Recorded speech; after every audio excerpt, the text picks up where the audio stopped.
Napakadami po ang masaya dahil tinulungan po tayo ng ating mahal na Governor Vilma Santos na mapaunlad ang pamumuhay ng mga tao dito sa Mabini. Kasi meron pong mga hindi nagpapa-check up dahil ang iniisip ay walang pera. Ngayon po ay pwede silang magpa-check up at malaman nila ang kanilang kalagayan ng kalusugan dahil may libre pong dinala dito ang ating governor. So, hindi na po kami nagpuntang Kapitolyo, kaya masaya kami.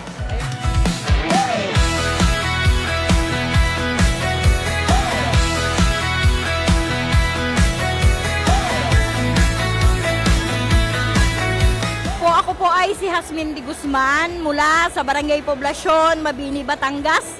Ako po ay nagpapasalamat ngayong araw dahil nandito ang Capitol on Wheels.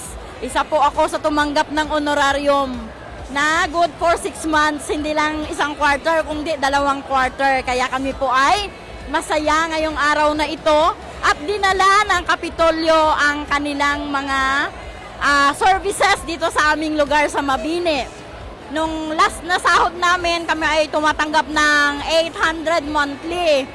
Ngayon pong year ng 2026 ay ginawa na pong 1,000.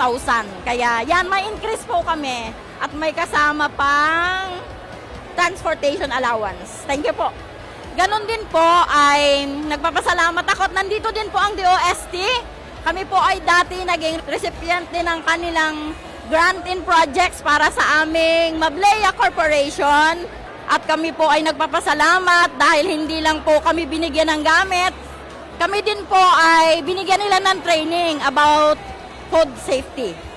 Iginrant na din po sa Barangay Poblasyon ang mga gamit na sa aming livelihood. So sa barangay naman ngayon ay sama-sama ang mga functionaries na gumagawa ng mga palaman para may hanap buhay po kami. Siyempre po, thank you so much Governor sa mga naisip ninyong programa para sa kaunlaran ng ating bayan ng Mabini, maging ng lalawigan ng Batangas. Maraming salamat po.